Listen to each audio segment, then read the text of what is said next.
ভাইজানেরা, আমার মা ও বোনেরা, লক্ষ্য করেন, আমি এক খণ্ড বেদ মন্ত্র পড়েছি।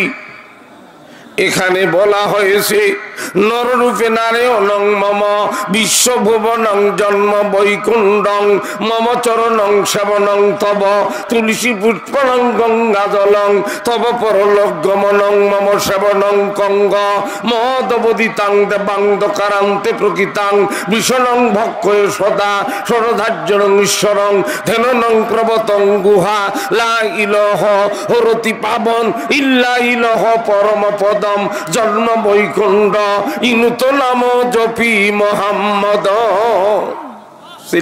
আল্লাহু আকবার। কিছু কি বুঝলেন? এটা হলো সংস্কৃতি ভাষা। ব্যাখ্যায় যেতে চাই, এখানে বলা হয়েছে নররূপে নারায়ণং মম বিশ্বভুবনং জন্ম বৈকুণ্ঠং। আমরা মানুষ রূপে যুগে যুগে দুনিয়ার বুকে এসেছি। আমরা ভগবান হইলাম 360 জন। আল্লাহ কয়জন? পবিত্র কোরআন শরীফে আল্লাহ ঘোষণা করেন বিসমিল্লাহির রহমানির রহিম কুল হুয়াল্লাহু আহাদ। আল্লাহ কয়জন? আল্লাহ হলো একজন, ভগবান হলো 360 জন। তাই ভগবানের বাবা আছে, ভগবানের বাবার নাম হলো বাসুদেব। ভগবানের মা আছে, মায়ের নাম হলো সাবিত্রী। ভগবানের বিবি আছে, বিবির নাম হলো ভগবতী। ভগবানের ছেলে মেয়ে আছে, কার্তিক, গণেশ, সরস্বতী, লক্ষ্মী। কিন্তু আল্লাহ বলেন কুল হুয়াল্লাহু আহাদ আল্লাহুস সামাদ লাম ইয়ালিদ ওয়া লাম ইউলাদ ওয়া লাম ইয়াকুল লাহু কুফুয়ান আহাদ। বলেন না সুবহানাল্লাহ। আল্লাহ বলেন আমি এক, আমি কাউকে জন্ম দেই নাই, আমিও জন্ম নেই নাই, আমার মা বাবা কারো প্রয়োজন হয় নাই। বলেন আল্লাহু আকবার। কাজে আল্লাহর সঙ্গে ভগবানের কোনো তুলনা হতে পারে না। আমি আমার গুরু ঠাকুরকে বলেছিলাম যে দাদা ঠাকুর, এখানে যে বেদে পাওয়া গেল নররূপে নারায়ণং মম বিশ্বভুবনং জন্ম বৈকুণ্ঠং মম চরণং সেবনং তব, তাহলে যুগে যুগে ভগবানেরা মায়ের গর্ভে প্রবেশ করেছে। তো কেউ যদি মায়ের গর্ভে প্রবেশ করে তার সময় লাগে 10 মাস 10 দিন, ঠিক না বেটি? তাহলে ভগবান যখন মায়ের পেটে প্রবেশ করে 10 মাস 10 দিন ছিল, তখন এই ভূমণ্ডলটা পরিচালনা করেছে কে? কে করেছে? চিল্লে বলেন আল্লাহ। কয়েকবার বলেন আল্লাহ আল্লাহ আল্লাহ আল্লাহ। বলেন আল্লাহু আকবার। কারণ আল্লাহ যতবার বলবেন ততবারে 40টা গুনাহ আপনার আমলনামা থেকে আল্লাহ কেটে দিবেন, আর 40টা নেকি ওই ফাঁকা জায়গায় লিপিবদ্ধ করবেন। চিল্লা বলেন আল্লাহু আকবার। দুনিয়ার যত নাম আছে, ঈশ্বর বলেন, গড বলেন, ভগবান বলেন, প্রভু বলেন, যত আছে ততবার বলবেন, কোনো সওয়াবও নাই, নেকিও নাই। কি বলেন? গুনাহ মাফেরও ব্যবস্থা নাই। কিন্তু আল্লাহ নাম আলিফ লাম লাম হা 4টা হরফ দ্বারা হলো আমার আল্লাহ। আল্লাহর নাম যতবার নিবেন ততবার 40টা নেকি পাবেন, 40টা গুনাহ আপনার আমলনামা থেকে কেটে যাবে। কাজে ওই আল্লাহর ইবাদত করব না, করব কার? এবার আপনাদেরও জানা কথা নয়, ভারতের যিনি ভগবান ছিলেন মহাশক্তি শাহশঙ্কর শিবপদ বাগচি শরৎজি, 65 কোটি তেনার ছিল মুরিদের সংখ্যা, ভক্তের সংখ্যা। গত 86 সনের আপনাদের দেশে যখন এরশাদ সরকার ছিলেন, সেই টাইমে 86 সনের 26শে রমজান দিবাগত রাত্রি স্বামী আর স্ত্রী দুইজনে ইবাদতের রাত মনে করে থ্রলি ভাবে কোরআন শরীফ তেলাওয়াত করতেছে। কোরআন শরীফ তেলাওয়াত করতে করতে ভারতের ভগবান মিরাটে তিনি তন্দ্রা এসে গিয়েছে। মরুর দুলাল আমার আপনার বিশ্ব নবী এসে স্বপ্ন যোগে সাক্ষাৎ করে তেনাকে হাতে হাত দিয়া পবিত্র কলেমা পড়ায় মুসলমান করেছে। ভারতের জ্যোতি বসু মুখ্যমন্ত্রী তিনি পবিত্র কালেমা পড়ে মুসলমান হয়েছে। গুজরাটের বাবুলাল মোহন গুজরাটের মুখ্যমন্ত্রী 61 সনের ঘটনা, তিনি পবিত্র কালেমা পড়ে মুসলমান হয়ে গেছে। কেন মুসলমান হলো এই ঘটনাটা কি শুনবেন? শুনবেন? বলেন আলহামদুলিল্লাহ। ডালপালা বের হয়ে যাচ্ছে অনেক, একই দিনে কি আমি এগুলো সমাধান দিতে পারবো? তবে চেষ্টা করব, আল্লাহ যদি আমাকে তৌফিক দান করেন। চিল্লা বলেন আল্লাহু আকবার। কালেমা পড়ে লা ইলাহা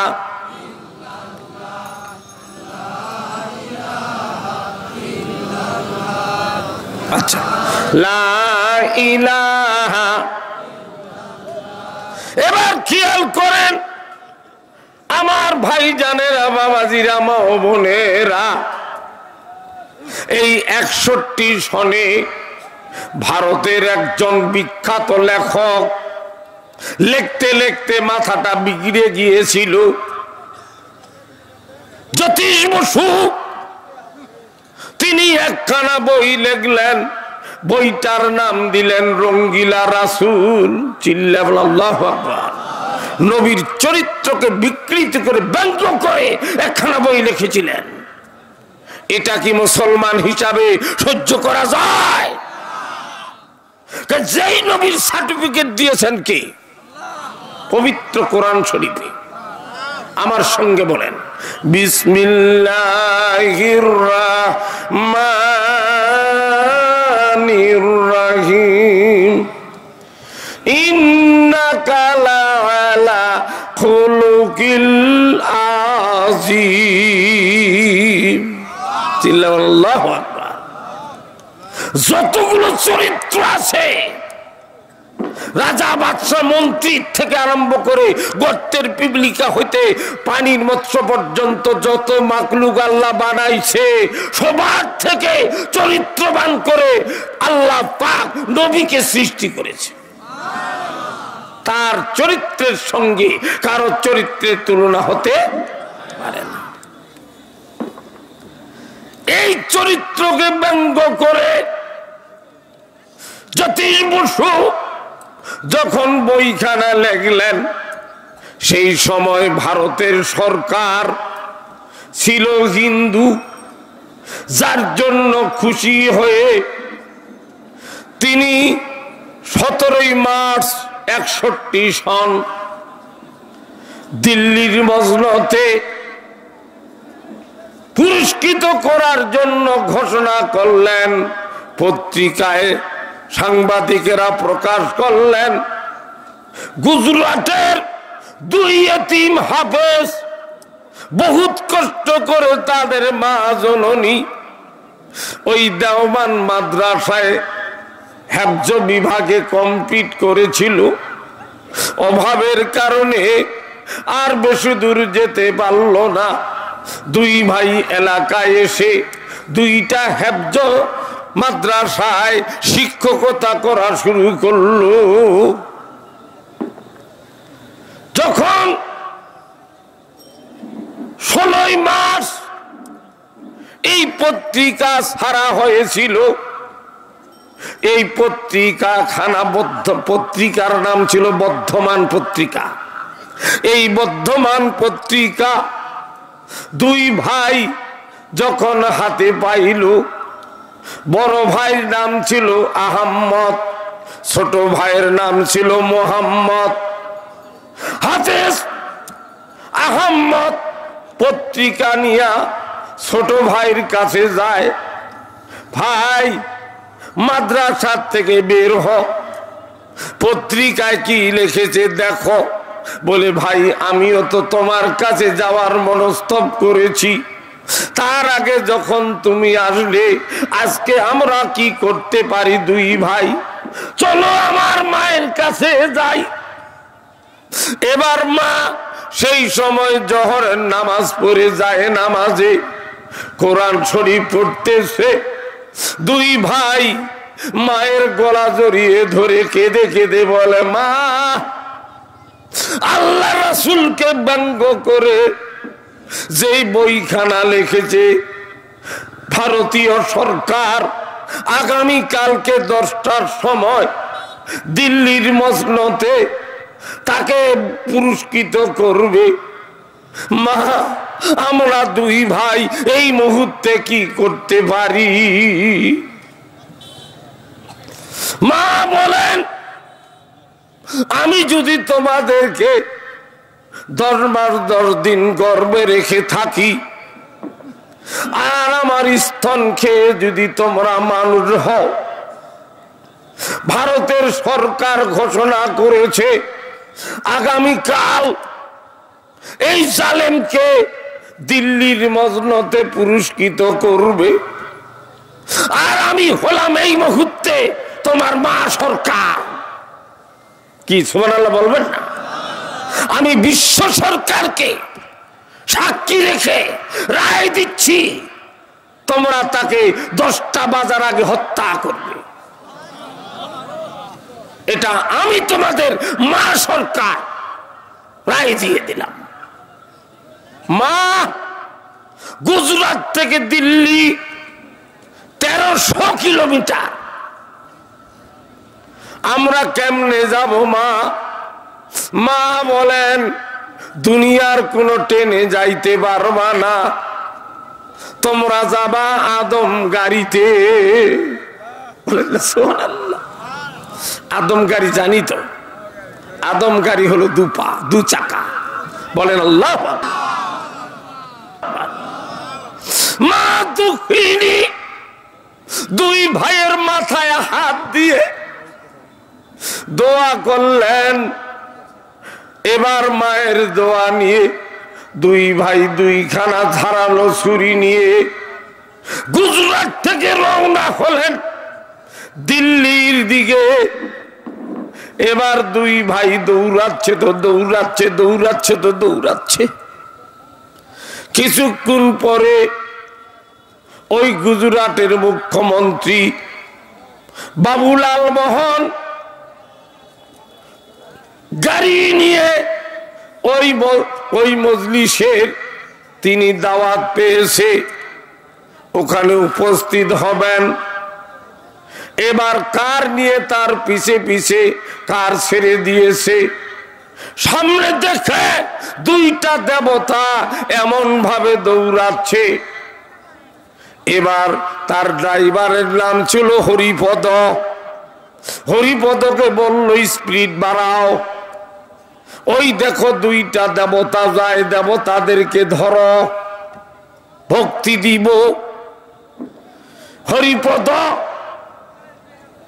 80 মিটার, 100 মিটার, 120 মিটার গাড়ির স্পিড বাড়িয়ে দিল, কিন্তু 2 যুবকের ডাকাল ধরতে পারতেছে না। কি সুবহানাল্লাহ পড়বেন না? বলেন, এটা বাস্তব ঘটনা বলতেছি। আমার ভাইজান বাবুলাল মোহন বলেন, হরিপদ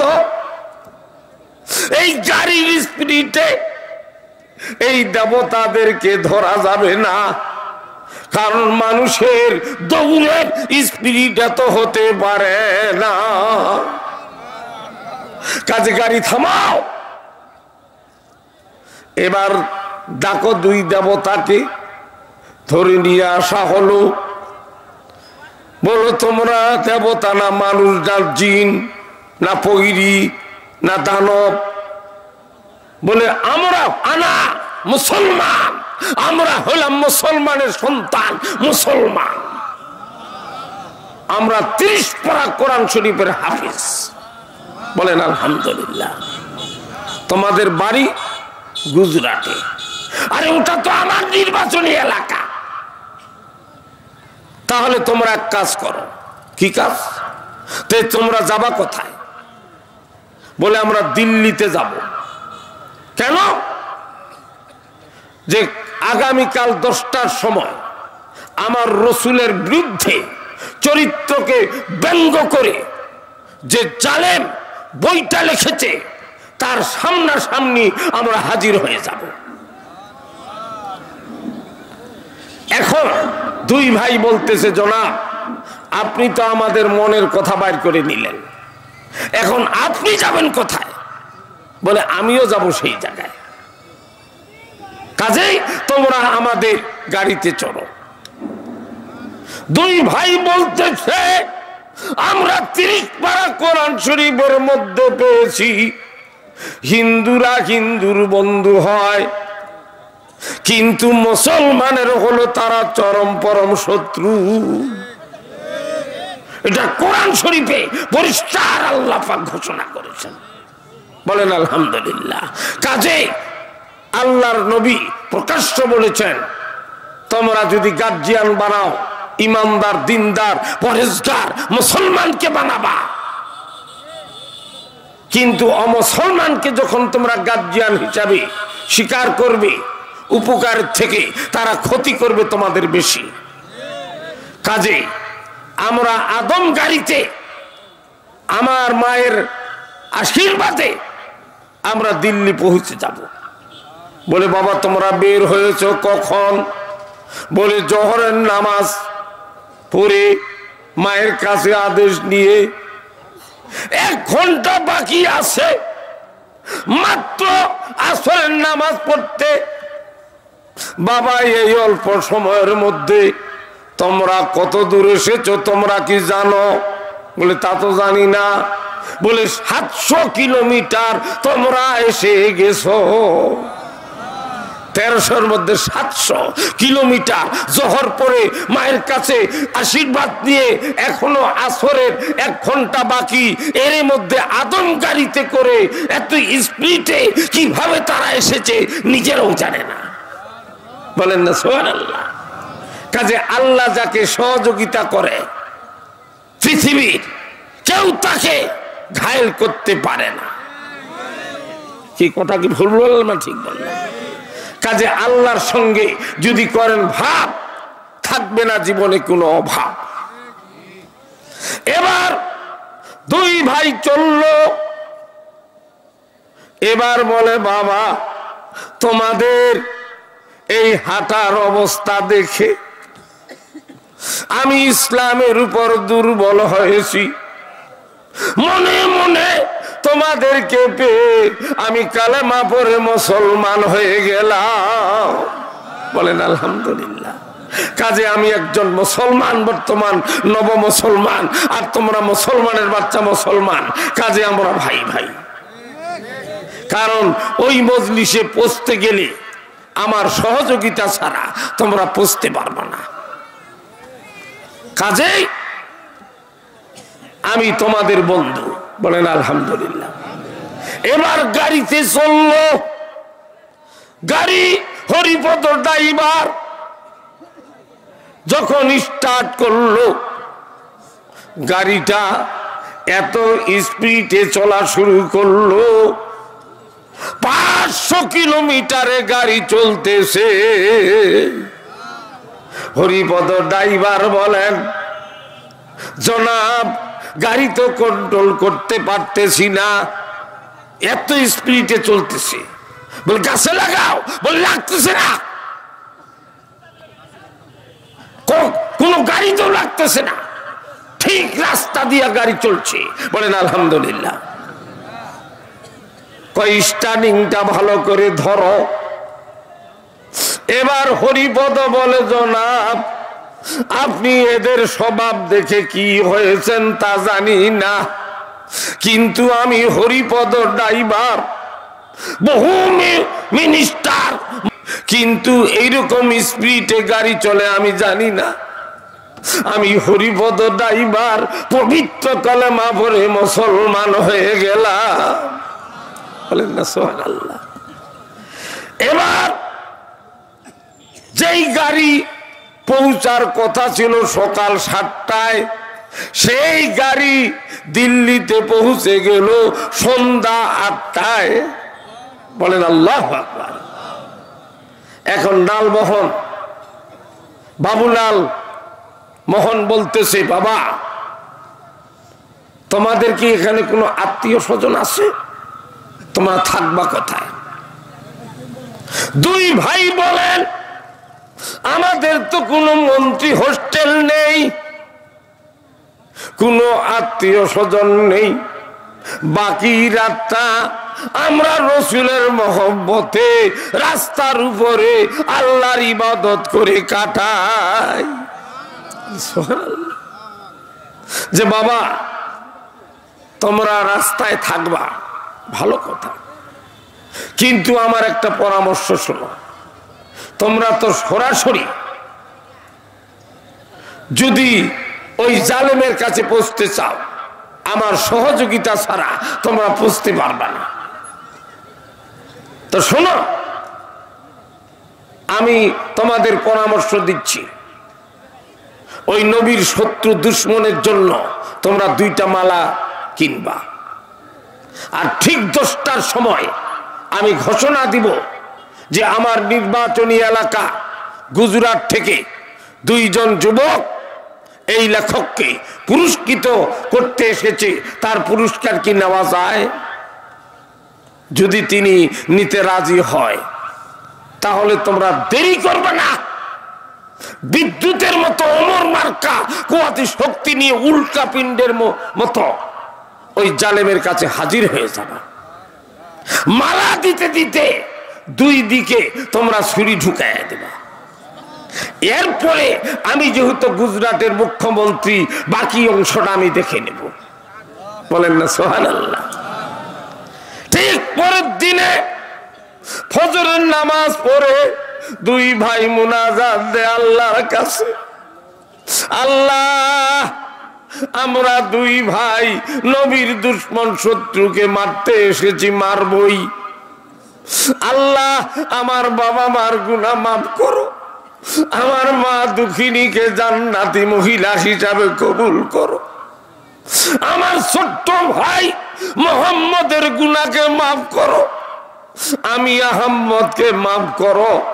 2 ভাই মুনাজাত শেষে এবার বাজার থেকে 2 ভাই 2টা মালা নিয়ে নির্দিষ্ট টাইমে মন্ত্রীর পরামর্শে ওই মঞ্চে প্রবেশ করলো। ওই জালেম পুরস্কার নিতে রাজি হলো। 2 ভাই 2 দিকে মালা দিতে গিয়া মালার পরিবর্তে 2 ভাই 2 দিক দিয়া ছুরি ঢুকায়া দিল। এই জালেম ধরাশায়ী হয়ে গেল। এই ঘটনাটা কন্ট্রোল করলেন ওই বাবুলাল মোহন। বলেন আলহামদুলিল্লাহ। এরপরে তারা পালিয়ে গেলেন না, হারিয়ে গেলেন না, রক্ত মাখা ছুরি নিয়ে দাঁড়িয়ে থাকলেন। বাবুলাল মোহন বললেন, তোমরা পালালে না কেন? তোমরা যে তাকে ছুরি ঢুকাইছো, তোমরা একটু মিথ্যা বললে না কেন? 2 যুবক বলতেছে, আমরা ফাঁসিতে হাসতে হাসতে যাব, কিন্তু আমরা মিথ্যা বলতে রাজি হব না। বলেন আলহামদুলিল্লাহ। কারণ মুসলমান কোনদিন মিথ্যা বলতে পারে না। কথাটা ঠিক না বেঠি? এখন বলবেন হুজুর আমরা তো রহরহ মিথ্যা বলি, তাহলে পূর্ণাঙ্গ আমরা মুসলমান হতে পারি নাই। কথাটাতে রাগ করে যাবেন না ভাই, কারণ আপনাদের সঙ্গে কিন্তু আমার সম্পর্ক। কারণ যেদিন থেকে আমি মুসলমান হয়েছি সেদিন থেকে কিন্তু মিঠুন আমার ভাই নয়। আমার ভাই কারা? জন্মসূত্রে মুসলমান যারা। কথাটা ঠিক না বেটি? তাই ভাই হিসাবে আমি অনুরোধ করি ভাই, জীবন দিবেন কিন্তু মিথ্যার আশ্রয় নেবেন না। মিথ্যা যদি ছাড়তে পারেন, আল্লাহর কসম করে বলতেছি, আপনি আল্লাহর ওলি হয়ে কবরে যাবেন। মুখ দিয়ে যা বলবেন তাই হবে। বলেন আল্লাহু আকবার। আল্লাহ যেন মিথ্যার থেকে আমাদেরকে হেফাজত করেন, সবাই বলেন আমিন। ভারতীয় পুলিশের হাতে ধরা পড়ে 6 মাস মামলা চলে, 6 মাস পরে রায় হলো ফাঁসি। ফাঁসির পূর্ব দিনে জেলার সাহেব কয়েকজন কনস্টেবল নিয়ে চলে গেলেন জেল হাজতে। বললেন, বাবা তোমাদের ফাঁসি হওয়ার আগে শেষ ইচ্ছাটা কি বলো। তারা 2টা ইচ্ছা প্রকাশ করল। কি? যে 1 নম্বরে আমাদের ফাঁসির পর আমাদের লাশ 2টা মুসলমানদের হাতে হস্তান্তর করবেন। 2 নম্বরে আমার মা দুঃখিনীকে ফাঁসির আগে এক নজর দেখাবেন। হেলিকপ্টার যোগে জরুরি ভিত্তিতে গুজরাট থেকে তার মাকে হাজির করা হলো। এখন প্রথম দাবিটা আইনজীবীরা গবেষণা করে সিদ্ধান্ত দিল যে এদের যে শেষ চাহিদা এটা তো পূরণ করতেই হবে, কিন্তু ফাঁসির 6 মাস পরে মুসলমানদের হাতে দিতে হবে। কারণ টাটকা যদি মুসলমানদের হাতে দেই, তারা এই 2টা লাশকে শহীদ মনে করে বিভিন্নখানে মিছিল মিটিং করবে, আর হিন্দু মুসলমানের মধ্যে একটা দাঙ্গা হাঙ্গামা শুরু হবে। আর 6 মাস পরে যদি দেই, হাড্ডি বাড়াবে, তারা কিছুই করতে পারবে না। তাই করা হলো। 6 মাস পরে লাশ 2টা মুসলমানদের হাতে হস্তান্তর করলো নির্দিষ্ট টাইমে। লাশ 2টা খুলে দেখা গেল আল্লাহ 6 মাস যাবত ওই রকমই রাখছে। বলেন না সুবহানাল্লাহ। কারণ কি? তারা আশেকে রসুল হয়ে তারা ফাঁসিতে লটকেছে। তাই আজকের থেকে আমরাও কি আশেকে রসুল হতে চাই? বলেন আলহামদুলিল্লাহ।